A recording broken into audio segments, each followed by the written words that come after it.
অন্যায়ের বিরুদ্ধে, জালিমের রোশনার থেকে ইসলাম ধর্মকে রক্ষা করতে মুসলিম জনতার পক্ষে দাঁড়িয়ে জালিমের বিপক্ষে মুসলিমের প্রতিচ্ছবি।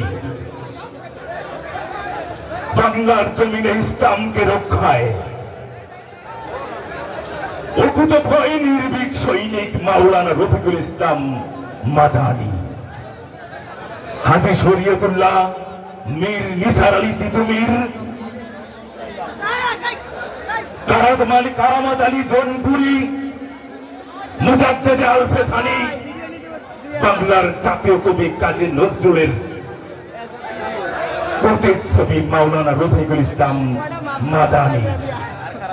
জনাব, দয়া করে সবিনয় অনুরোধ করছি আজকের এই জনসমুদ্রে আপনার ইসলামের বীরত্ব গাথা পেশ করার জন্য।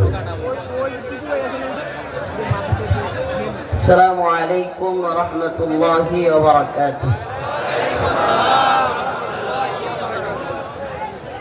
ইন্নাল হামদালিল্লাহ নাহমাদুহু ওয়া নাস্তাঈনুহু ওয়া নাস্তাগফিরুহু ওয়া নু'মিনু বিহি ওয়া নাতাওয়াক্কালু আলাইহি ওয়া না'উযু বিল্লাহি মিন শুরুরি আনফুসিনা ওয়া মিন সাইয়্যাতি আ'মালিনা। من يهده الله فلا مضل له ومن يضلل فلا هادي له ونشهد أن لا إله إلا الله وحده لا شريك له. أما بعد فقد قال الله تبارك وتعالى في كلامه المجيد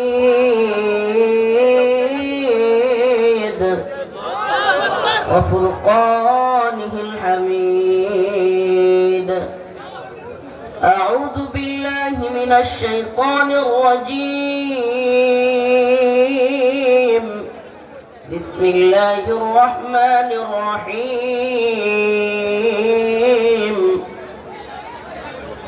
إن الله اشترى من المؤمنين أنفسهم وأموالهم بأن لهم الجنة يقاتلون في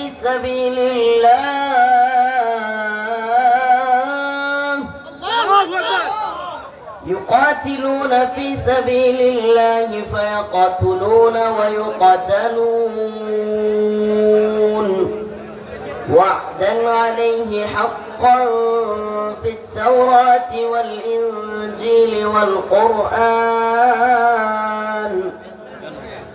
صدق الله مولانا العظيم وصدق رسوله النبي الكريم ونحن على ذلك من الشاهدين والشاكرين والحمد لله رب العالمين.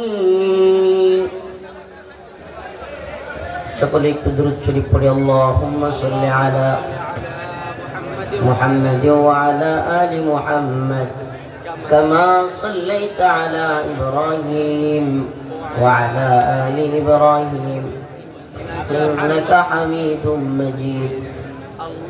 اللهم بارك على محمد وعلى آل محمد كما باركت على إبراهيم وعلى آل إبراهيم إنك حميد مجيد.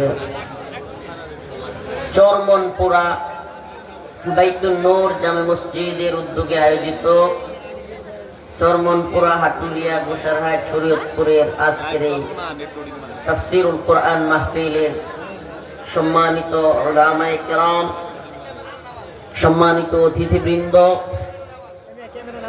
প্রিয় মুরব্বিয়ানে আযম, আমার প্রিয় যুবক ভাইরা, স্নেহের ছোট ভাইরা, পর্দানিশীন শ্রদ্ধেয়া মা ও বোনেরা, আল্লাহ রাব্বুল আলামিনের দরবারে লাখো কোটি শুকরিয়া যে মহান রব্বুল আলামিন আপনাকে আমাকে কোরআন সুন্নাহ থেকে কথা বলবার এবং শুনবার জন্য ব্যবস্থা করে দিয়েছেন।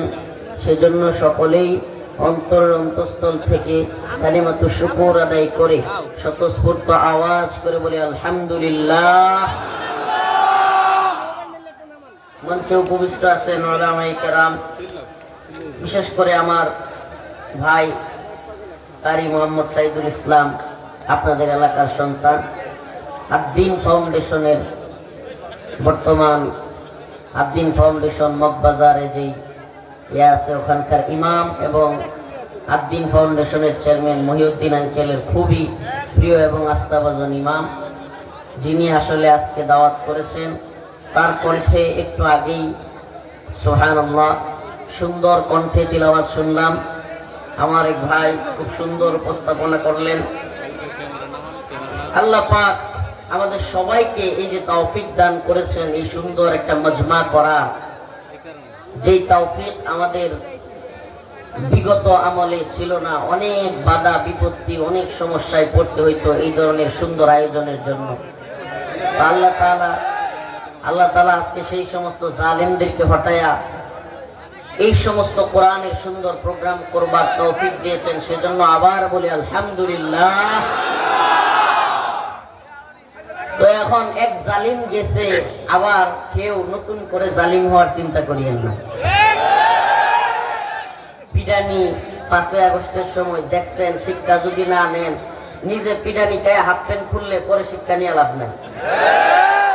জনগণ কিন্তু এখন জামানা এমন পাল্টাইছে, কোন দেশে যে কবে মায়ের শুরু হয়ে যায়। পাবলিক এখন খুব খেপা। এখন আর আগের মতো ওই যে রাজ দরবার থেকে যা হুকুম হবে জি হুজুর করার দিন শেষ।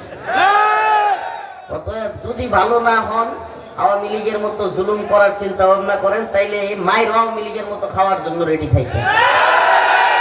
আল্লাহ তাআলা হেদায়েত দান করুক। আরো জোরে বলেন আমিন। ইসলামিক যে প্রোগ্রামগুলো, দ্বীনি প্রোগ্রামগুলো, দয়া কইরা এগুলো নিয়ে রাজনীতি করবেন না। আমরা ইসলামিক দিক থেকে যেটা ভালো মনে হয়, কোরআনের দিক থেকে যেটা ভালো মনে হয়, সেই কথাগুলো আমরা বলবো।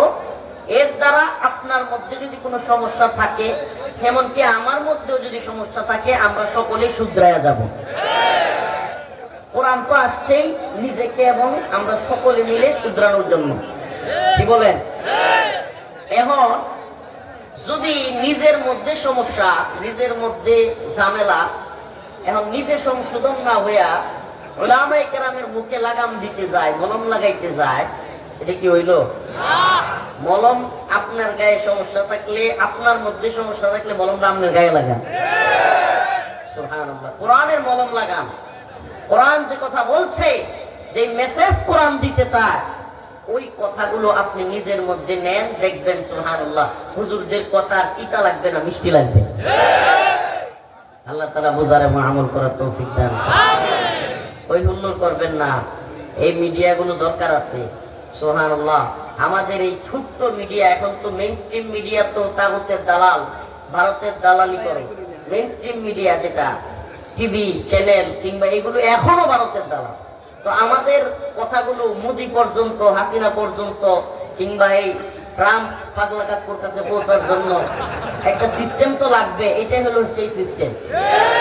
এই ইউটিউবের মাধ্যমে আমাদের বক্তব্যগুলো, আমরা এই জাতিকে কি বলতে চাই, আন্তর্জাতিকভাবে কি তাদেরকে মেসেজ দিতে চাই, আমাদের বক্তব্যটা কি, এইটা পৌঁছানোর জন্য এই মিডিয়ার এই ছোট্ট ইউটিউবারদের দরকার আছে না নাই? অতএব এদেরকে দেখে লাফালাফি ফালাফালি করিয়েন না, বুঝাই রাগারাগি দেখেন না। এতে করে হয় কি, এতে করে হইলো আপনারাই শুনতে পারবেন, সবগুলো বন্ধ করে দিয়া। বাহিরে যারা আছে সারা দেশের সবাই বঞ্চিত হবে। ঠিক ঠিক না? আপনারা কি চান না যে এই যে শরীয়তপুরে গুসাইরহাটে এত সুন্দর একটা আয়োজন, এটা সারা দেশবাসী দেখুক? এটা আপনারা চান না? নাকি আপনারা কিপটা, না কয় কিপটা, কৃপন তো না? আপনারা যে এই সুন্দর আয়োজন করলেন, এটা ছড়ায়া যাক সারা দেশে, সারা পৃথিবীতে, চান কি চান না? তাইলে এগুলো থাক। আল্লাহ তাআলা বুঝার তৌফিক দান করুন। আরো জোরে বলেন আমিন। আমি আপনাদের সামনে একটা আয়াত তিলাওয়াত করেছি। এই আয়াতের সামনে রেখে আমি কিছু কথা বলবো আপনাদের সামনে। আল্লাহ রাব্বুল আলামিন বান্দার সাথে একটা ব্যবসা করতে চান। সুবহানাল্লাহ। আল্লাহর সাথে বান্দার ব্যবসা, এর চাইতে উত্তম কোন ব্যবসা হইতে পারে?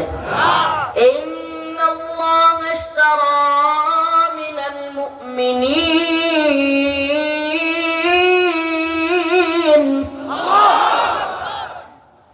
ব্যবসায়ের ক্রেতা কে? বলেন না ক্রেতা কে? মানিল্লাযী ইশতারা, ক্রেতা কে? ব্যবসা কাদের সাথে? আমাদের সাথে। মুমিন বান্দার সাথে। সুবহানাল্লাহ। সুবহানাল্লাহ। পণ্য কি? পণ্য কি? জানমাল। মাশাআল্লাহ, এটা সব কথা।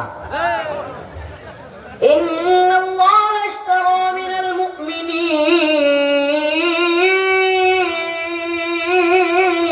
আল্লাহু আকবার।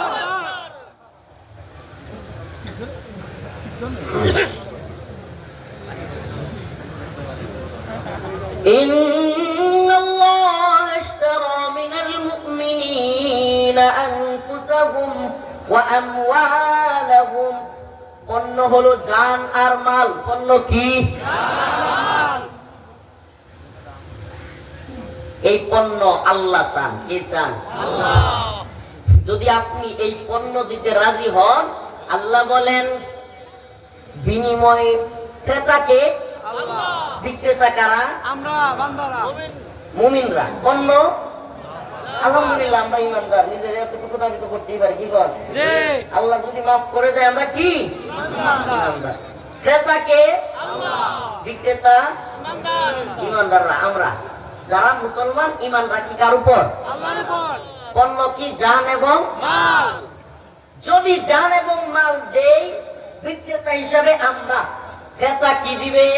জান্নাত। বিআন্না লাহুল জান্নাহ। সুবহানাল্লাহ বলবেন। আল্লাহ। বিনিময়ে আমরা কি পাবো? জান্নাত। ইন্নাল্লাযীনা আমানু ওয়া আমিলুস সালিহাত কানাত লাহুম জান্নাতুল ফিরদাউসি নুজুলা। যদি ঈমানদার হই, নেক আমল করি, আমলে সালেহ করি, আল্লাহ বলেন তাদের জন্য পুরস্কার হলো জান্নাতুল ফিরদাউস। সুবহানাল্লাহ। তাইলে আল্লাহ রাব্বুল আলামিনের সাথে ব্যবসা করতে তৈরি আছেন তো? যদি আল্লাহর সাথে ব্যবসা করতে তৈরি থাকে, আপনার আমার জান মাল, টাকা পয়সা, বাড়ি গাড়ি, আমার যত কিছু আছে সব কিছু কার জন্য হইতে হবে? দুনিয়ার কাউকে রাজি খুশি করবার জন্য হতে পারবে না। দুনিয়ার কোন দলকে, কোন নেতাকে, কোন নেত্রীকে, কোন পীরকে, বাবাকে, ভাইকে খুশি করবার জন্য হতে পারবে না। একমাত্র কাকে খুশি করবার জন্য আপনার জীবনের সবকিছু ব্যয় করতে হবে।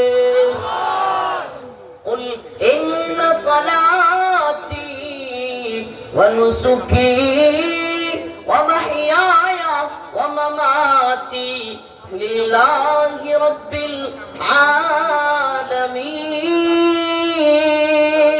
العالمين। হে নবী আপনি বলে দেন, আপনি জানায় দেন, ইন্না সালাতি, নিশ্চয় আমার নামাজ, ওয়া নুসুকি, আমার কুরবানি, ওয়া মাহিয়ায়া, আমার হায়াত, ওয়া মামাতি, আমার মৃত্যু, লিল্লাহ লিল্লাহ লিল্লাহি রাব্বিল আলামিন। একমাত্র কার জন্য? যেই জীবন আল্লাহর জন্য, এই জীবন দুনিয়ার কোন হাসিনারে ডরানোর টাইম আছে? দুনিয়ার কোন মুদিরে ডরানোর টাইম আছে? দুনিয়ার কোন ডোনাল্ড ট্রাম্পে ডরানোর টাইম আছে? আরে যেই জীবন জেনেই নিয়েছে তার রব দিয়েছে, যে ধরেই নিয়েছে তার রব দিতে পারে, তার রব নিতে পারে। এই জীবন তো ভয় করবে একমাত্র কাকে?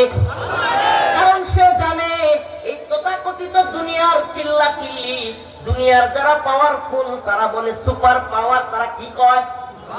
তারা কয় America super power, Israel super power, Russia super power, Bharat super power. কিন্তু মুমিন বলে না না না, সুপার পাওয়ার সির্ফ আল্লাহ। সুপার পাওয়ার সির্ফ আল্লাহ, লা ইলাহা ইল্লাল্লাহ। সুপার পাওয়ার সির্ফ আল্লাহ, লা ইলাহা ইল্লাল্লাহ। সুপার পাওয়ার সির্ফ আল্লাহ। সুপার পাওয়ার কে? তিনি যদি সুপার পাওয়ার না হইতেন, ওই 313 জন মানুষ যারা কিনা নিজের দেশ থেকে দেশ ত্যাগ করতে বাধ্য হয়েছিলেন, জালেমদের জুলুমে, আবু জাহেল, উতবা, সাইবাদের জুলুমের শিকার হইয়া মক্কার কাফেরদের জুলুমের শিকার হইয়া নিজের দেশ ত্যাগ করতে বাধ্য হয়েছিল। যে অল্প কয়েকজন মানুষ, অল্প না অনেক বেশি? অল্প। কয় না অল্প না অনেক বেশি? অল্প। অল্প কেমন অল্প? একেবারেই অল্প। কথা কন না। এই, তৎকালীন সারা পৃথিবী ছিল কুফফারদের। সারা পৃথিবী কাদের? কুফফারদের। রোম কাদের ছিল? কাফেরদের। পারস্য কাদের ছিল? কাফেরদের। মক্কা মদিনা সব কাদের দখলে ছিল? কাফের মুশরিক। পুরো পৃথিবী, ভারত উপমহাদেশ সহ সারা পৃথিবী। আল্লাহর নবী সাল্লাল্লাহু আলাইহি ওয়াসাল্লাম যখন মক্কায় আগমন করলেন, সারা পৃথিবীর সমস্ত পৃথিবী ছিল কুফফারদের নিয়ন্ত্রণে। ঠিক কি ঠিক না? একজন মানুষ, মাত্র 313 জন মানুষকে কোরআনের নূর ভিতরে দিয়া দিলেন, কোরআনের আলো তাদের ভিতরে ঢুকায়া দিলেন। এই পৃথিবীর সমস্ত তাগুতি সিস্টেম থেকে, দাজ্জালি সিস্টেম থেকে তাদেরকে পৃথক করে, লাত উজ্জার ইবাদত থেকে পৃথক করে এক আল্লাহর সাথে 313 জনকে জোড়ায়া দিলেন। সুবহানাল্লাহ। একদিন আল্লাহর নবীর কাছে পয়গাম আসলো, পয়গাম। আল্লাহর নবীকে বলা হলো, আবু সুফিয়ান বিরাট এক বাহিনী নিয়ে, দলবল নিয়ে সিরিয়া থেকে বিশাল এক পণ্য সামগ্রী নিয়ে মক্কার দিকে আসতেছে। আল্লাহর নবী সাল্লাল্লাহু আলাইহি ওয়াসাল্লাম তার সাহাবাদেরকে নিয়ে মিটিং করতে বসলেন। কি? মাশওয়ারা করা, সুন্নাহ। মাশওয়ারা করা সুন্নাহ। কোন সফরে যদি 3 জন ব্যক্তিও থাকে, হাদিসের মধ্যে আসছে 3 জনের মধ্যে তোমরা একজনকে আমির বানাও। কি বানাও? আমির বানাও। ইতাআত। একজনকে ইতাআত করো, নাইলে একজন কইবো ট্রেনে যাবো, আরেকজন কইবো বাসে যাবো, আরেকজন কইবো না আমরা সিএনজি দিয়ে যাবো, বমি করি। বলবে কি বলবে না? আরেকজন বলবে না আমার হায়েস্ট গাড়ি ছাড়া হবেই না। ও আঙ্কেল, শরীয়তপুরের বাবাজি, ও বাবা অত রাগ করে না, বসেন। আমরা বলতেছি বাবা আমি একটা মাইক দিব, আপনি বসেন প্লিজ। আপনারা এই যে এখানকার লোকগুলো, এই আপনারা কেউ কথা বলবেন না, আমি বলতেছি প্লিজ। মাহফিলের আদব নষ্ট করবেন না। আপনাদের প্রত্যেককে যদি দায়িত্ব দিয়ে দেওয়া হয় তাহলে চিল্লাইতে থাকবেন, দেখবেন এদের চাইতে বেশি আপনারা চিল্লাইতেছেন। অতএব আপনারা আগে স্টপ করেন। আমি ওদের, এই ভাইরা আপনাদের এখানকার জন্য যারা ওখানে বসে আছে তারা দেখতে পারতেছে না, শুনতে পারতেছে না। যেহেতু আপনারা লেট করে আসছেন, আপনারা ট্রেনের ওই যে হাতল ধরে যাওয়া লোক পার্টি, তাইলে আপনারা একটু কষ্ট করেন, আপনারা একটু বসে যান। কি করেন? বসে যান। জায়গায় বলবেন হুজুর এখানে তো কাদা, একদিন কাদা একটু মাইকা যায়, বসেন। এই আপনারা ঠিক বলার দরকার নাই, আপনারা ঠিক না কইলেও আমি ঠিক কথা কই। আস্তে, ঠিক বললেন না, একটু একটু এই বসেন না। আর না হলে এদিক থেকে এই যে ভাইরা এই দিক থেকে একটু সরে ওই পিছনে চলে যান। দয়া করে আলোচনার মাঝখানে ঢুকে গেলে হঠাৎ করে আলোচনার ইয়াটা নষ্ট করে দিবেন না। মাশাআল্লাহ, মাশাআল্লাহ। শরীয়তপুরের মানুষ, মাশাআল্লাহ। আলী শরীয়তুল্লাহ। আলী শরীয়তুল্লাহ রাহমাতুল্লাহি আলাইহির এলাকার মানুষ, আল্লাহ কবুল করুক। আমিন। মাশাআল্লাহ। এই তো কথা শুনছি। একটু কাদা লুঙ্গির মধ্যে ভরে গেল, কি কম? একদিন একটু এই কোরআনের জন্য, দিন মজলিসের জন্য কষ্ট করলাম। হাদিসের মধ্যে আসছে সুবহানাল্লাহ, যারা কোরআনের মজলিসে অন্য ভাইকে কথা শুনবার সুযোগ করে দেয়, আল্লাহ পাক তাদেরকে জান্নাতে জায়গা বাড়ায় দেয়। সুবহানাল্লাহ। আল্লাহটা আসতে কোন। সুবহানাল্লাহ। তো বলতেছিলাম কথার আলোচনার ফ্লো বক্তাদের নষ্ট হয়ে গেলে খুব সমস্যা। আমি একটা ধাসে আলোচনাটা রেডি করলাম, হুট করে আপনারা কথা বলা শুরু করলেন, এটা করবেন না দয়া করে। যদি কেউ দেখতে নাও পারেন, আল্লাহর হস্তে মনে করবেন আমি শুনতেছি, পরে একদিন হুজুরে দেখে কেন বলে, পরে একদিন হুজুরে দেখ মনে, তবুও চুপ থাকবেন ইনশাআল্লাহ। রাজি আছেন তো?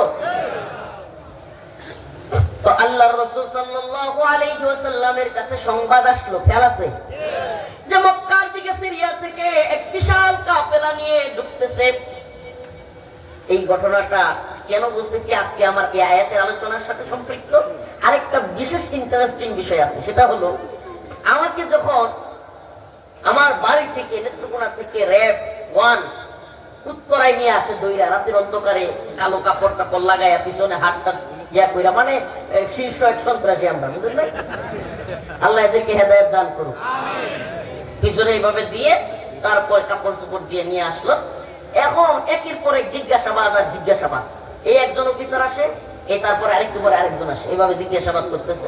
এক অফিসার এসে বলতেছিল, হুজুর আপনারা যে মানুষকে জিহাদের ওয়াজ করেন, মানুষকে গরম করে দেন, মানুষের মধ্যে উত্তপ্ত পরিস্থিতি তৈরি করেন। আচ্ছা, জীবনে কোনোদিন রসুলের জীবনে কাউরে মারতে গেছে? রসুল কাউরে মারতে বলছে? আপনারা এইভাবে মানুষকে উত্তেজিত করে দেন। প্রাইভেট অফিসার, মোটামুটি ভালো লেভেলের অফিসার। তো আমি চিন্তা করলাম আসলে সমস্যাটা কি জানেন, ওখানে ওদের সামনে কথা বলতে গেলে বা তর্ক ধরতে গেলেই আঘাত করে। আল্লাহ হেদায়েত দান করুন। তো সে অনেকক্ষণ বলার পরে আমি তর্ক না করে আমি জাস্ট বললাম যে আপনি একটু আপনার হাতে মোবাইল থাকলে বদর যুদ্ধের ইতিহাস একটু খোলেন। বদরের যুদ্ধটা কেমন ছিল, ইসলামের ইতিহাসের প্রথম যুদ্ধ, সেটা কেমন ছিল এটা একটু দেখেন। এরপরে আমি আপনাদেরকে আবার এই জায়গায় আসবো, কেন আপনাদেরকে আজকে এই আলোচনাটা করতেছি এবং আমার আয়াতের সাথে এটা সম্পৃক্ততা কি এটা ইনশাআল্লাহ বলবো। তো একটু এই ঘটনাটা এখানে রাখলাম। আল্লাহর রাসূল সাল্লাল্লাহু আলাইহি ওয়াসাল্লাম দ্বিতীয় হিজরিতে, কত হিজরি এগুলো মনে রাখেন, দরকার আছে। মুসলমানরা এখন আমাদের বিপ্লবের কথা, ইতিহাসের কথা, বিজয়ের কথা সেগুলো জানে না, সেগুলো বলে না। ওই আব্রাহাম লিঙ্কন, জর্জ রোসো কিংবা নিউটনের সূত্র, অমুক তমুক আরো কত কিছু হাবিজাবি নাটক, সিনেমা, এগুলো পোলাপান জানে, আলোচনা করে। কিন্তু আমাদের বিজয় ইতিহাস, আমাদের মুসলিমদের শৌর্যবীর্যের ইতিহাস ভুলে গেছে। তারা ভুলে গেছে মুহাম্মদ বিন মাসলামার ইতিহাসের কথা, সুলতান সালাউদ্দিন গজনবীর কথা, সালাউদ্দিন আইয়ুবীর ইতিহাসের কথা, মুহাম্মদ বিন কাসিমের হিন্দুস্তান বিজয়ের কথা। মুসলমান এগুলো ভুলে গেছে। এগুলো ভুলে গিয়ে এখন ওই কুফফারদের শক্তির কাছে মাথা নত কইরা গোলামীর জিনজিরে আবদ্ধ হয়ে গেছে। নাউজুবিল্লাহ। গোলামীর জিনজির, এটা দেখতে যায়, দেখা যায় না। গোলামীর জিনজির, এটা এই চোখ দিয়ে দেখা যায় না, চর্মচক্ষু দিয়ে দেখার উপায় নাই। এটা একটা মানসিক শৃঙ্খলে আবদ্ধ এক জিনজির, এটা একটা শিকল, যে শিকল আপনার মানসিক ভাবে এই ওয়ার্ল্ডের তথাকথিত নিউ ওয়ার্ল্ড অর্ডার বা আধুনিক বিশ্ব ব্যবস্থার, আধুনিক কুফুরের মাথারা, আধুনিক বিশ্ব কুফুরের হেডকোয়ার্টার যেগুলো, এই সাপের মাথাগুলো পুরো পৃথিবী নিয়ন্ত্রণ করবার জন্য এই সিস্টেমগুলো, সেকুলারিজম, ডেমোক্রেসি, আরো যত ধরনের এই সমাজতন্ত্র, এই সমস্ত মতবাদ দিয়া মানুষের মগজ, ব্রেন ওয়াশ করে মানুষকে এক ধরনের মানসিক শিকলের মধ্যে আবদ্ধ করে রেখেছে। ওই শিকল থেকে শুধু দেখা যায় ওদের পাওয়ার, ওরা বিরাট কিছু। কিন্তু যেই ওই শিকল ভেঙ্গে বেরিয়ে আসতে চায়, ওই যে বললাম 313 জন, কতজন? পুরো পৃথিবী তাদের বিরুদ্ধে। যদিও ওই বদর যুদ্ধের ইতিহাসে পাওয়া যায় যে সাহাবায়ে কেরাম ছিল 313 জন, কতজন? আর কাফেরদের সংখ্যা ছিল 1000 আশেপাশে, এটাই তো আমরা জানি। কিন্তু আমার একটা প্রশ্ন, ওলামায়ে কেরাম আছেন কিংবা যারা ইসলামিক লাইনে পড়াশোনা করেছেন, দেখেন আমরা তো বাহ্যিকভাবে যুদ্ধের ইতিহাস পড়লে শুধু এটাই দেখি 313 জনের বিপরীত 1000। কিন্তু বাস্তবতা কি ছিল? আল্লাহ রাসূল সাল্লাল্লাহু আলাইহি ওয়াসাল্লাম ওই যুদ্ধের দিন দোয়া করেছিলেন, হে আমার রব, আয় আল্লাহ, আজকে আপনার এই 313 জন গোলাম, এই বান্দা, এগুলো যদি শেষ হয়ে যায়, আপনার নাম নেওয়ার মতো, আপনার ইবাদত করবার মতো কেউ থাকবে না। এই কথার দ্বারা রাসূলের কি প্রতীয়মান হয়, বোঝা যায় ওই 313 জনের বাহিরে সমস্ত পৃথিবী ছিল কুফফারদের দখল। বোঝা যায় ওই 1000 জন ধ্বংস হইলেও আরো 1000 তৈরি হওয়ার মতো লোক ছিল। কিন্তু এই 313 জন শেষ হয়ে গেলে আর কেউ ছিল না। সুবহানাল্লাহ। তার মানে পুরো পৃথিবী একদিকে আর এই 313 জন একদিকে। আজকের পৃথিবীতে হইলে, বাস্তবতা বলেন তো, আজকের পৃথিবীতে হইলে ওই 313 জন মানুষরে পাগল হইতো না? এটা একবার কোনদিন চিন্তা করছেন? সুবহানাল্লাহ। কারো ঘোড়া নাই, ওই যুগে তো ঘোড়া, ডাল, তলোয়ার, তারপরে তীর, ধনুকের যুগ ছিল, যুদ্ধ, ঠিক আছে?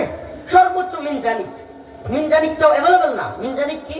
ওই পাথর ছোড়া, একটা আপনার এরকম বড় কাঠ দিয়া তৈরি করে, তারপরে রশি দিয়া টাইনে আইনে, এরপরে একটা পাথর রাখেন, ওই শত্রুদের উপরে পাথর মারা কিংবা অগ্নির ইয়া মারা, এগুলো আগের যুদ্ধের কৌশল।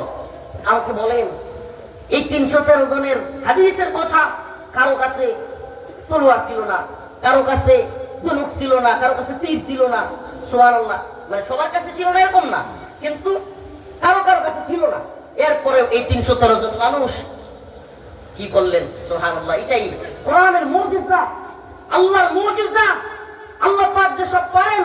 আল্লাহ যে বলেছেন, কাম মিন ফিয়াতিন ক্বালিলাতিন গালাবাত ফিয়াতান কাসীরাতান বিইذনিল্লাহ, এটা যেন তার নমুনা যে আমি তোমরা যদি লেগে থাকো, তোমরা কি করো? লেগে থাকো। লেগে থাকো। ইসবিরু ওয়াসাবিরু ওয়ারাবিতু, সবরের সাথে ধৈর্যের সাথে কামড় দিয়া যদি বিশ্ব কুফফারদেরকে তোমরা ধরে রাখতে পারো, একদিন বিজয় তোমাদের হবে। ঠিক। মুসলমান ইমানদার, আমরা কি দেখছি? ফিলিস্তিনে যখন আমরা দেখলাম ইসরায়েলে মুজাহিদরা হামাস আক্রমণ করলো ইসরায়েলের বিশেষ একটা দিনে, তখন পুরা কুফফাররা ফাইটে গেল। ইসরায়েলের নেতানিয়াহু বলা শুরু করলো 24 ঘন্টার মধ্যে হামাসকে নিশ্চিহ্ন করে দেওয়া হবে। আমরা শুনি না এই গল্প? 24 ঘন্টা গেছে, 24 দিন গেছে, 24 মাস গেছে, হামাস নির্মূল হয় নাই। হামাস আর নতুন উদ্যমে নতুন শক্তিতে গর্জে উঠতেছে। সুবহানাল্লাহ। আমার রবের ওয়াদা সত্য। আমার রব ওয়াদা দিয়েছেন, ইসবিরু ওয়াসাবিরু ওয়ারাবিতু, সবরের সাথে ধৈর্যের সাথে কুফফার বিশ্বের সাথে ইসলাম নিয়ে লড়ে যেতে হবে, দ্বীন প্রতিষ্ঠার সংগ্রামে নিয়োজিত থাকতে হবে। ইনশাআল্লাহ কুফফাররা হেরে যাবে, বিজয়ী হবে মুসলমান। এই কোরআনী মুজিজা, কোরআনী নূর। জাহেলিয়াতের যুগে আল্লাহ রাসূল পৃথিবীতে আসলেন, যখন মেয়েদেরকে জীবন্ত পুঁতে রাখা হতো, কন্যা সন্তান হইলে পরে কন্যা সন্তানকে জ্যান্ত কবর দিত, কন্যা সন্তানদেরকে মনে করতো অপমান। আমাদের সমাজে আস্তাগফিরুল্লাহ, এখনো জাহেলি সমাজে কিছু কথা আছে, যেই পুরুষের মেয়ে বেশি হয় তারে কয় তুই একটু দুর্বল মনে হয়, খুশা দেয় কি দেয় না? আস্তাগফিরুল্লাহ। ওই জাহেলিয়াতের জামানায় এটা এত বেশি ছিল যে কারো কন্যা সন্তান হইলে সেই পুরুষকে পুরুষত্বহীন কিংবা বিভিন্ন খুঁটা দিত, তুই কিরকম পুরুষ, এগুলো বলতো। এই জন্য তারা মেয়ে হইলে জীবন্ত পুঁতে রাখতো। সুবহানাল্লাহ। সেই জীবন্ত পুঁতে রাখা জামানা থেকে আল্লাহর রাসূল এসে বললেন, কুলু লা ইলাহা ইল্লাল্লাহ, তোমরা বলো আল্লাহ এক, তুফলিহুন, সফল হবে। আর কোন নারীকে তোমরা জীবন্ত পুঁতে রেখো না। সুবহানাল্লাহ। আমাকে বলেন, সেই মানুষটা নারীর অধিকার কম দিয়েছেন? আমার আল্লাহ নারীর অধিকার কম দিয়েছেন? হাদিসের মধ্যে আসছে, আল জান্নাতু তাহতা আকদামিল উম্মাহাত, মায়ের পায়ের নিচে সন্তানের বেহেশত। বলেন, পৃথিবীতে কোন তন্ত্র মন্ত্র, কোন নারীর ক্ষমতায়ন, কোন অধিকার এর চাইতে বড় অধিকার দিতে পারবে? বলেন, আমাকে দিতে পারবে? আল্লাহ রাসূল এমন জামানায় আসলেন, ইতিহাস সাক্ষী, ইতিহাস নির্ভুল ইতিহাস, যেই জামানায় মেয়েদেরকে পুঁতে রাখা হতো, রাসূল নিষেধ করলেন। ও মুসলমান ইমানদার, অথচ আজকে নারীর ক্ষমতায়নের নামে, নারী অধিকারের নামে নারীদেরকে অশ্লীলতা, বেহায়াপনা, বেলাল্লাপনায় লিপ্ত করা হচ্ছে। হচ্ছে কি হচ্ছে না? নারীদেরকে ফুটবলার, ক্রিকেটার, ডান্সার হওয়ার নামে, নারী অগ্রগতি, নারী প্রগতি, নারী উন্নতির নামে আজকে আমাদের মা বোনদেরকে জাহান্নামের পথে ছেড়ে দেওয়া হয়েছে। অনিরাপত্তায়, নিরাপত্তাহীনতায় ছেড়ে দেওয়া হয়েছে। আজকে বাংলাদেশে জাহানারা আলম নামের জাতীয় দলের একজন ক্রিকেটার মেয়ে, সেও বলতে বাধ্য হয়, আমাকে আমার বোর্ডের, আমার এই ক্রিকেট বোর্ডের কর্মকর্তারা আমাকে জড়াইয়া ধরে, আমার গায়ে টাচ করে, আমাকে কানাকানি আইসা বলে, জাহানারা তোমার পিরিয়ড শেষ হইলে সাক্ষাৎ করবে। নাউজুবিল্লাহ, নাউজুবিল্লাহ, নাউজুবিল্লাহ বলবেন না? নাউজুবিল্লাহ বলবেন না? ও মা, ও বোন, তোমাকে বলছি, তোমাকে বলছি, তুমি যেটাকে মনে করতেছো প্রগতি, উন্নতি, ফ্রিডম, স্বাধীনতা, আর এটা তোমার স্বাধীনতা নয়, এটা তোমাকে ভোগ্য পণ্য বানানো। তোমার নিরাপত্তা কোথায়? তোমার নিরাপত্তা তোমার বাবার আশ্রয়ে, তোমার নিরাপত্তা তোমার স্বামীর ঘরে, কখনোই ওই তোমার শরীরের অঙ্গ প্রত্যঙ্গ দেখায়া খেলাধুলা কিংবা ডান্স দেওয়ার মধ্যে তোমার অধিকার নাই, তোমার ক্ষমতা নাই। আপনাদেরকে একটা ছোট্ট কথা বলি, আমি এক লাইনের যুদ্ধের ইতিহাস থেকে একটু সরে আসছি, আপনাদেরকে এগুলো না বললেই নয়। সাম্প্রতিক সময়ে বাংলাদেশে যে ঘটনাটা ঘটে গেছে, মঞ্জুরুল ইসলাম নামের এক লোকের নামে এই বাংলাদেশের নারী ক্রিকেটার জাহানারা আলম, সে বিশাল এক অভিযোগ নিয়ে আসছে। নাউজুবিল্লাহ। আমি আর গভীরে যেতে পারতেছি না। পিরিয়ডের সময় শেষ হইলে তুমি দেখা করিও, এটা একটা মেয়েকে বলা, তার মানে কি বুঝায়? এই নাকি নারীদের নিরাপত্তা, এই নাকি এখন দেখবেন এই নারীবাদীরা যেগুলো ঘেউ ঘেউ করে, অন্য সময় টিপ টিপ করাইতে দেয় নাই, মনে আছে আপনাদের? এক পুলিশের চাকরি চলে গেল, সারা দেশে তোলপাড়, আরে কত কিছু। কিন্তু এখন এই যে নারীকে এত অবমাননা করা হলো, এই নারীবাদীদের ঘেউ ঘেউ আপনি শুনছেন? শুনবেন না। কেন? কারণ হলো এই নারী ক্রিকেটার। এখন যদি আমরা কেউ বেশি করি, এই নারীদের ক্রিকেট খেলা, নারীদের ফুটবল খেলা, হাফ প্যান্ট পরে, শর্ট প্যান্ট পরে, ছোট ছোট জামা পরে বেড়ানো, এগুলোর ব্যাপারে উলামায়ে কেরাম যা বলে তা সত্য প্রমাণিত হবে। প্রিয় ভাইরা আমার, বন্ধুগণ আমার, আমি আমার মা বোনদেরকে বলবো, তোমাদেরকে এই বিশ্ব ব্যবস্থা, এই তথাকথিত আধুনিক জাহেরি বিশ্ব ব্যবস্থা বুঝিয়েছে, এটা তোমাদের উন্নতি, অগ্রগতি। আমি আপনাদেরকে ছোট্ট একটা ঘটনা বলি। আমেরিকান বড় বড় বিজনেসম্যান যারা সিগারেটের ব্যবসা করে, সিগারেটের, ওরা একবার বৈশ্বিকভাবে চিন্তা করলো যে আচ্ছা, সিগারেটের এই ব্যবসায় কিভাবে আরো উন্নতি করা যায়, সিগারেটের সাপ্লাই আরো কিভাবে বাড়ানো যায়। এটা হলো পুঁজিবাদী সিস্টেমের বড় বড় ব্যবসায়ীদের লুক রেডি করা থাকে, ব্যবসার ক্ষেত্রে আরো কিভাবে উন্নতি করতে পারবে, এজন্য কিছু ব্রেইনিস্ট লোক তারা রেডি করে রাখে, এদেরকে বেতন দেয়, এদের কোনো কাজ নাই, এরা শুধু পরামর্শ দিবে যে এই ব্যবসাকে আরো কিভাবে ডেভেলপ করা যায়। তো আমেরিকার ওই যেগুলো কিনা ব্রেইনার, এরা চিন্তা করলো, এরা বিজনেসম্যানদেরকে বললো, ব্যবসায়ীদেরকে বললো যে আপনারা যদি একটা চিন্তা করেন যে আমাদের সারা পৃথিবীতে শুধু পুরুষরাই সিগারেট খায়। কারা খায়? পুরুষরা। এখন পুরুষরা সিগারেট খায়, কিন্তু পুরুষদের চাইতেও 1.5 গুণ কিংবা 2 গুণ হলো মহিলা। সারা পৃথিবীতে পুরুষের চাইতেও 2 গুণ কিংবা 1.5 গুণ কি মহিলা। যদি এত বেশি মহিলা থাকার পরে বিড়ি সিগারেট না খায়, তাইলে কিন্তু সিগারেটের ব্যবসা আরো বাড়বে। এজন্য তারা পরামর্শ দিল যে আপনারা যদি নারীদের মধ্যেও এই সিগারেটের কথা ছড়াই দিতে পারেন, তাদেরকেও সিগারেট খাওয়ার দিকে উদ্বুদ্ধ করতে পারেন, তাইলে ব্যবসা আরো বাড়বে। চিন্তা করতেন প্ল্যানিংটা। এখন এটা কিভাবে করতে হবে? তারা 100 নর্তকী ভাড়া করলো। 100 কত? 100 যেগুলো বেহায়া, যেগুলো অশ্লীল, এগুলোকে হাফ প্যান্ট পরাইয়া এবং ছোট্ট ছোট্ট কাপড় পরাইয়া আমেরিকার রাস্তায় ছেড়ে দিল। ছেড়ে দিয়া ওদের হাতে একটা একটা সিগারেট ধরায় দিল। একটা একটা সিগারেট টান দেয়, আমেরিকার রাস্তায় ওই মেয়েরা বলে ফ্রিডম ফ্রিডম, ইন্ডিপেন্ডেন্ট ইন্ডিপেন্ডেন্ট। মানে হলো সিগারেট খাওয়া, এটা হলো স্বাধীনতা। নাউজুবিল্লাহ বলবেন না? ও মুসলমান, দেখেন সূক্ষ্ম প্ল্যানিংটা বুঝেন। এই 100 মেয়ে ফ্রিডম বলছে, এখন আরো যত পৃথিবীতে মেয়েরা আছে তারা কি চিন্তা করবে যে আমিও যদি ছোট ছোট জামা পইরা সিগারেট রাস্তায় পুরুষদের মতো খাইতে পারি, পুরুষরা খাইতে পারে, আমি কেন পারবো না? এই স্বাধীনতা তারাও চায়। ব্যবসা আরো বাড়বে কি বাড়বে না? বলেন বাড়বে কি বাড়বে না? ও উম্মতে মুসলিমা, একই প্ল্যানে এরা আগাচ্ছে। ইসলামকে ধ্বংস করবার জন্য, মাদ্রাসার ধ্বংস করবার জন্য, মসজিদ ধ্বংস করবার জন্য, ইসলামিক সমস্ত কিছুকে ধ্বংস করে দেওয়ার জন্য এদের প্ল্যানিং এর অভাব নেই। কিন্তু আমরা যদি আল্লাহর নবীর মতো অল্প অল্প করে সাহাবায়ে কেরামকে যেভাবে রাসূল সাল্লাল্লাহু আলাইহি ওয়াসাল্লাম দ্বীনের দাওয়াত দিয়ে দ্বীনের জন্য তৈরি করেছিলেন, এই উম্মতের জন্য জানবাজ মর্দ মুজাহিদ তৈরি করেছিলেন, আমরাও যদি একই প্রক্রিয়ায় আগাতে পারি, উলামায়ে কেরামকে ভালোবাসি, তাদের সাথে থাকি এবং নিজেরাও নামাজ পড়ি, নিজেরা দাওয়াত দেই, নিজেরা দায়ী হই, ইনশাআল্লাহ গোটা পৃথিবীতে ইসলামী বিপ্লব হবে। তো যে কথা বলতেছিলাম, মক্কা থেকে আল্লাহ রাসূল সাল্লাল্লাহু আলাইহি ওয়াসাল্লামকে মদিনায় হিজরত করতে বাধ্য করা হলো। একটা কাফেলা আবু সুফিয়ানের নেতৃত্বে, পরবর্তীতে যিনি মুসলমান হয়েছিলেন রাদিয়াল্লাহু আনহু, উনারা একটা কাফেলা নিয়ে উনি আসতেছিলেন। তখনও তিনি কাফের। আল্লাহ রাসূলের কাছে খবর আসলো, কিছু জান্নাত মুজাহিদের গল্প শুনে যান। আল্লাহ রাসূল সাল্লাল্লাহু আলাইহি ওয়াসাল্লাম সমস্ত সাহাবায়ে কেরামকে নিয়ে বসলেন। ওই যে বলছিলাম খেলাতে কথা, আমার ওখানে যাই আবার পরামর্শ করা সুন্নাহ। পরামর্শ করা, 3 জন হলেও একজনকে আমির বানায় পরামর্শ করবেন, এই জায়গা থেকেই কথা চলে গেছিল।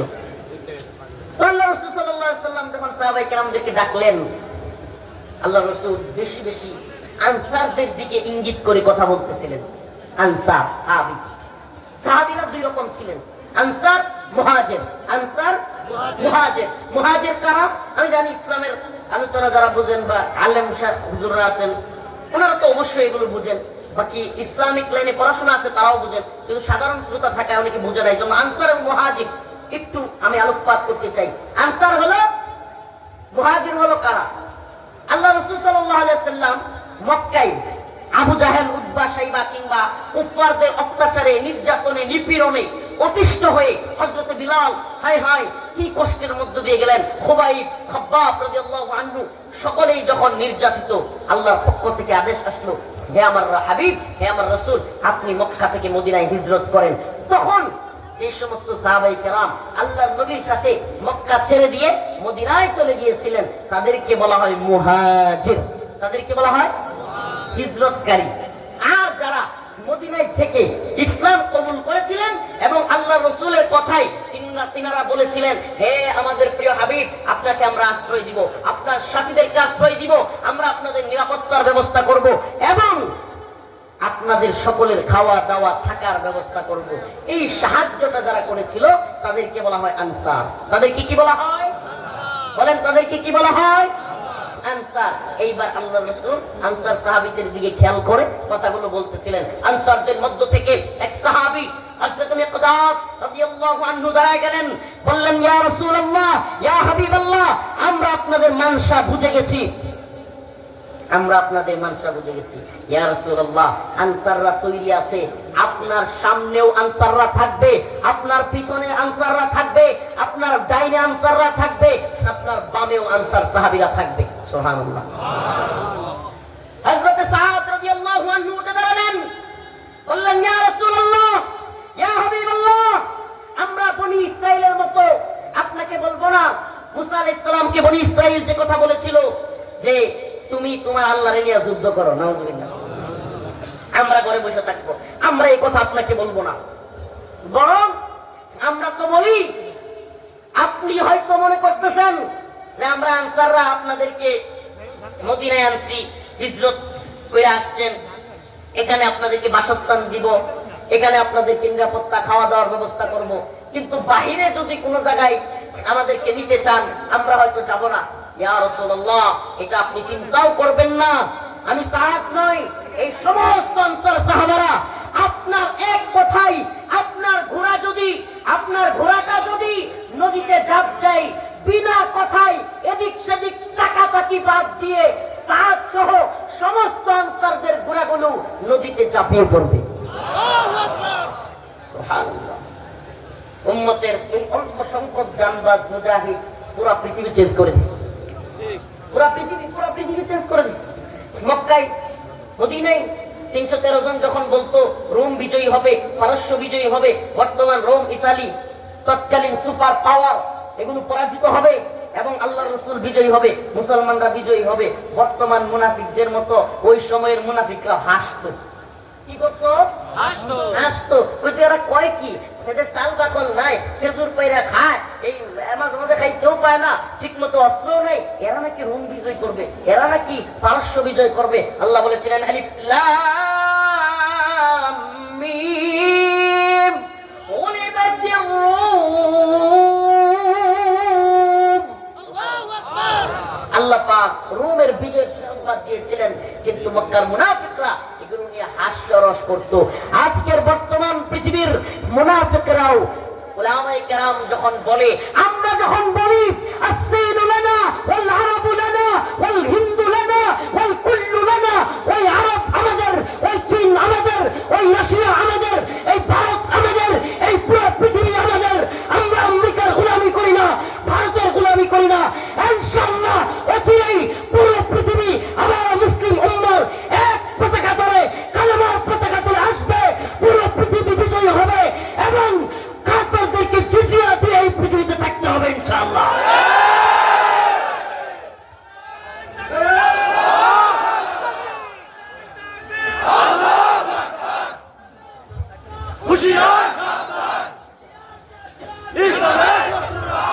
এ মুসলিম উম্মাহ, ভুলে গেছেন, আমরা ভুলে গেছি, ইতিহাস পড়ি না, ইতিহাস জানি না। আজকের জামানায় 313 জন মানুষের গল্প, এগুলা শুনতে শুনতে আমাদের নরমাল হয়ে গেছে। কেন আরো নরমাল কেন হয়েছে? এখন বদ্রি কমিটি করে, 1000 টাকা বদ্রি কমিটি, আর মানুষ চিন্তা করে এটা আবার কোন বদল, 1000 টাকা বদ্রি কমিটি করে, টাকা কামানোর দান্দা, এই বদ্রি কমিটির নাম দিয়ে এগুলো কইরে আরো কি হয়, আরো ওই বদরের সাহাবীদেরকে আরো ইজ্জতের সম্মানের কথা বলে সম্মান আরো কমানো হয়। এই কারণে বদর কি ছিল এটা পাবলিক বুঝে না। আরে বদর ছিল 313 জন বনাম পুরা পৃথিবী। আজকের পৃথিবীতে এটা হলে হাসাহাসি হতো, আজকের পৃথিবীতে এটা হলে কি তাদেরকে নিয়ে বলতে পাগল। সুবহানাল্লাহ, হাদিসে তো আসছে যে আজকের দুনিয়ায় সাহাবায়ে কেরাম থাকলে সাহাবায়ে কেরামকে মানুষ বলতো পাগল, আর সাহাবায়ে কেরাম বলতো সব দিকে মুনাফিকের কথা। আল্লাহ আস্তাগফিরুল্লাহ, আমাদেরকে মাফ করুন। আরো বুঝলো বলেন আমিন। কি মনে করেন আপনারা, কি মনে করেন আল্লাহর নবীর একজন সাহাবী, যেই সাহাব পুরো পৃথিবীর বিরুদ্ধে হুঙ্কার দিয়ে রাসূলের সামনে বলেছিলেন, ইয়া রাসূলুল্লাহ, আপনি যদি বলেন আপনার ঘোড়াটা নদীতে ঝাঁপ দিবে আর পিছনে আপনার তাকাই কেউ হবে না, সমস্ত আনসারদের ঘোড়া নদীতে ঝাঁপ দিবে, এই সাহাব রাদিয়াল্লাহু আনহু আজকে থাকলে কোন বাংলাদেশে একটা মদের লাইসেন্সের একটা ফ্যাক্টরি, মদের একটা দোকান থাকতে পারতো না। সমস্ত উলামায়ে কেরাম সবগুলোকে এবং এই তাওহীদি জনতাকে নিয়ে এই সমস্ত মদের বার ভেঙে দিতেন না? চিন্তা করেন, আল্লাহর নবীর একজন সাহাবায়ে কেরাম থাকলে অগ্রণী ব্যাংক, সোনালী ব্যাংক, রূপালী ব্যাংক, এই তথাকথিত যত সুদের ব্যাংক আছে একটাও থাকতো থাকতে দিতেন? চিন্তা করছি কখনো?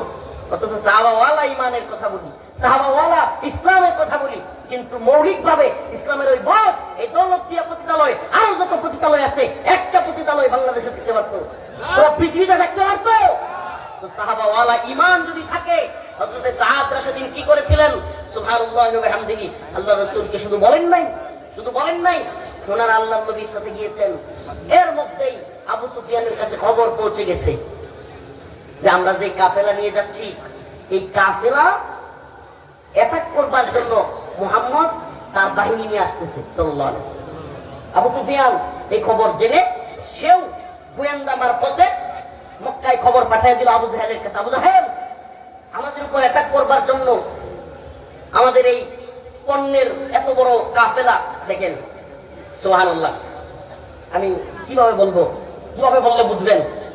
আজকে দুনিয়ায় যারা হামাসকে জঙ্গি বলে, তালেবানকে জঙ্গি বলে, কিংবা উগ্রবাদী বলে, আরো যে সমস্ত মুজাহিদরা আছে এদেরকে জঙ্গি, উগ্রবাদী, মৌলবাদী বলে, আমার তো মনে হয় নাউজুবিল্লাহ এই বর্তমান মুনাফিকরা এই 313 জন নিয়া উল্টা গিয়া বদরে অ্যাটাক করা এই বর্তমান জামানার এই মুনাফিকগুলো আল্লাহর রাসূলের জঙ্গি করত, সাহাবায়ে কেরামকে জঙ্গি করত। কারণ ওই যে কাফেলা আবু সুফিয়ানের আসতেছিল, এরা কিন্তু যুদ্ধের জন্য আসতেছিল না, এটা জানেন?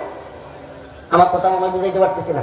এরা কেউ কিন্তু যুদ্ধের জন্য আসতেছিল না, কিন্তু আল্লাহ রাসূলের দূরদর্শিতা, আল্লাহ রাসূল দেখেছিলেন, চিন্তা করেছিলেন পরবর্তীতে এই কাফেলা যত টাকা নিয়ে আসবে, এই কাফেলা যত পণ্য নিয়ে আসবে, এগুলোর মাধ্যমে কুরাইশরা বড় ধরনের একটা ফান্ড তৈরি করবে এবং তারা অস্ত্র শস্ত্রে সজ্জিত হবে, তারপরে মুসলমানদের উপর অ্যাটাক করবে। দেখেন রাসূলের দূরদর্শিতা, উনি আগে ভাগে চিন্তা করেই ওই কুরাইশদের পণ্যবাহী, ওই ত্রাণবাহী পণ্যবাহী কিংবা এই মালামাল যেটাতে নিয়ে আসতেছিল ব্যবসায়িক, এটাতে অ্যাটাক করলেন। আজকের জামানায় নাউজুবিল্লাহ কথাটা বলতে হচ্ছে, এরকম যদি বলে আমায় কেরাম কোন কাফেরদের এরকম অ্যাটাক করে, একেবারে ডাইরেক্ট ফতোয়া দিয়ে দিল। ফতোয়া দেওয়ার জন্য মুনাফিক মৌলবী রেডি। আমেরিকান ডলার খাওয়া মৌলবীর অভাব নেই, ডলার খাওয়া আমেরিকার পতিত ভারতরা অভাব নেই।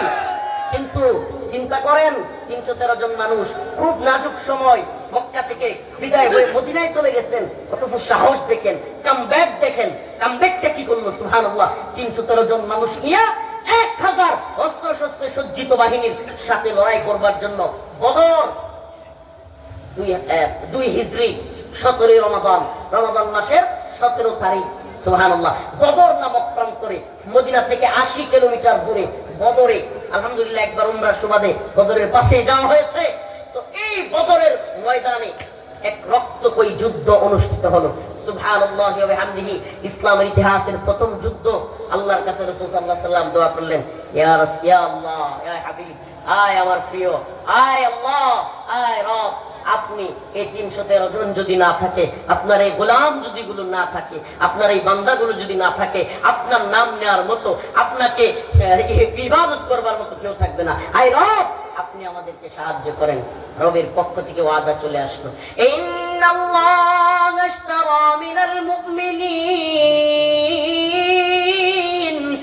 ইন্নাল্লাহা আশতারা মিনাল মুমিনিনা আনফুসাহুম ওয়া আমওয়ালাহুম বিআন্না লাহুমুল জান্নাহ ইউকাতিলুনা ফি সাবিলিল্লাহ ফায়াকতুলুনা ওয়া ইউকতালুনা আলাইহি হাক্কা, আল্লাহর ওয়াদা। আর চিৎকার করে বলেন আল্লাহর ওয়াদা। এটা তো রাসূলের জামানার কথা বলছি, হাল জামানার একটা ইতিহাস বলবো। হাল জামানার কিছুদিন আগের ঘটনা, আমাদের মুরব্বীদের স্পষ্ট মনে থাকবার কথা। টুইন টাওয়ারে অ্যাটাক হয়েছিল, কে বা কারা করছে আল্লাহ পাক ভালো জানেন। টুইন টাওয়ারে আমেরিকায় অ্যাটাক হয়েছিল 2001 সালে। এই সাম্প্রতিক, আমরা তো তখনও একেবারে বাচ্চা বা ছোট, কিন্তু মুরব্বীরা যারা আছেন মনে থাকবার কথা, তৎকালীন আমেরিকান প্রেসিডেন্টের নাম ছিল বুশ, জর্জ ডব্লিউ বুশ। এই George W Bush twin tower অ্যাটাকের পরে একটা হুঙ্কার দিছিল। হুঙ্কারটা কি? তারা যাই না যাই নাই, মুসলিমদের এক মর্দে মুজাহিদ নাম হলো ওসামা বিন লাদেন, তারা ডিরেক্ট বলে দিল আমেরিকা ডিরেক্ট তালেবানকে, বর্তমান তালেবানদের লিডার, বর্তমান তালেবানদের প্রতিষ্ঠাতা মোল্লা ওমর রহিমাহুল্লাহ, মোল্লা ওমর রহিমাহুল্লাহকে তারা বলল, ও মোল্লা, যদি উসামারে আমাদের হাতে তুলে না দাও তাইলে আমরা আফগানকে মাটির সাথে মিশায়া দিব। কি বলছিল? হাল জামানার কথা। আল্লাহর ওয়াদা কতটা সত্য সুবহানাল্লাহ। এই ইতিহাসগুলো পড়লে দেখলে আফগানের ইতিহাস সেই বদরের ইতিহাসের সাথে মিলে যায় সুবহানাল্লাহ। তখন মাত্র কিছুদিন আগে, এই 3-4 বছর হয়েছে, আফগানরা রাশিয়ার সাথে রক্তকয়ী যুদ্ধ, তৎকালীন তো রাশিয়া ছিল না, সোভিয়েত ইউনিয়ন ছিল, সোভিয়েত ইউনিয়নের সাথে যুদ্ধ করে বিজয়ী হয়ে 3-4 বছর একটা দেশ সুন্দরভাবে চলতেছে। বর্তমানে যেমন আফগানিস্তান 21 সালে স্বাধীন হয়ে এই 4 বছর ধরে চলতেছে, এই ঠিক এরকম সময়ে স্বাধীন হয়েছে। রাশিয়া সোভিয়েত ইউনিয়নকে হারাইয়া দিয়া মোল্লা ওমর রহিমাহুল্লাহর নেতৃত্বে একটা দেশ চলতেছে। এই মুহূর্তে জর্জ ডব্লিউ বুশের হুঙ্কার, যদি ওসামা বিন লাদেনকে আমাদের হাতে দাও তাইলে ভালো থাকবা, নাহলে আফগানকে মাটির সাথে মিশিয়ে দেওয়া হবে, ধূলিসাৎ করে দেওয়া হবে। এই জামানার মধ্যে মুজাহিদরা ভয় পাওয়া যায় না। ইতিহাস সাক্ষী, বাংলাদেশ থেকে, আমি নাম বলতে চাচ্ছি না, বাংলাদেশ থেকে, পাকিস্তান থেকে, পাকিস্তানের বড় শায়েখ, বড় আলেম, নাম বললে এই এখানকার যারা ইসলাম তারাও চিনে ফেলবেন, নাম বলতে চাচ্ছি না। পাকিস্তানের আলেম, আফগানিস্তানের আলেম, সৌদি আরবের আলেম, বাংলাদেশের আলেম, সবাই মিলে মোল্লা ওমর রহিমাহুল্লাহকে বুঝাইতে গেছে, মোল্লা, রাশিয়ার সাথে এতদিন যুদ্ধ কইরা একটা দেশ পাইলা, এখন যদি আবার আমেরিকার সাথে লাগতে যাও দেশটা ধ্বংস হয়ে যাবে। মোল্লা, ওসামারে তুইলা দিয়া দাও। মাশাআল্লাহ, নাউজুবিল্লাহ বলছেন আপনারা, বুঝছেন তাইলে? মোল্লা ওমর রহিমাহুল্লাহ খুব সূক্ষ্ম মানুষ ছিলেন। তিনি উলামায়ে কেরামকে বললেন, ও আমার প্রিয় আলেম সমাজ, আপনারা আমার মাথার তাজ, আপনারা আমার মাথার তাজ, আপনারা আমাদের সম্মানীয় ব্যক্তিত্ব। আমি ওসামাকে হাতে তুলে দিব, কিন্তু আমার 2টা প্রশ্ন আছে। কয়টা?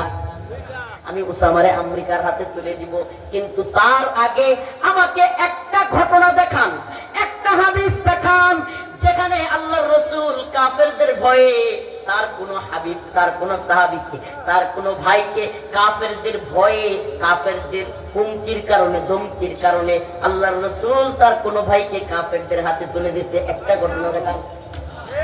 সুবহানাল্লাহ, সুবহানাল্লাহ। আর কোন জবাব আছে? আর কোন জবাব চলে? এরপরে 2 নম্বরে মোল্লা ওমর রহিমাহুল্লাহ হুঙ্কার দিয়ে আরেকটা কথা বললেন, ও প্রিয় আলেম সমাজ, আপনারা আমার মাথার তাজ, কিন্তু একটা কথা জেনে রাখেন, আমি মোল্লা ওমর ওসামাকে দিব না। আমি দেখবার চাই ওই জর্জ ডব্লিউ বুশের ওয়াদা সত্য। ওই জর্জ ডব্লিউ বুশ বলেছে সমস্ত আফগানকে মাটির সাথে মিশিয়ে দিবে, সে ওয়াদা করেছে। ওসামাকে না দিলে মাটির সাথে আমাদেরকে মিশিয়ে দিবে। আর আমার রব ওয়াদা করেছে, ওয়াদান আলাইহি হাক্কা, আমার রব ওয়াদা করেছে, কাম মিন ফিয়াতিন কালিলা গালাবাত ফিয়াতান কাসীরাতান বিইذنিল্লাহ। আমার রব ওয়াদা করেছে, যদি আমরা তার পথে লড়াই করি, কাফেরদের বিরুদ্ধে যুদ্ধ করি, আমরা ছোট্ট দল হয়েও বড় দলের বিরুদ্ধে বিজয়ী হব।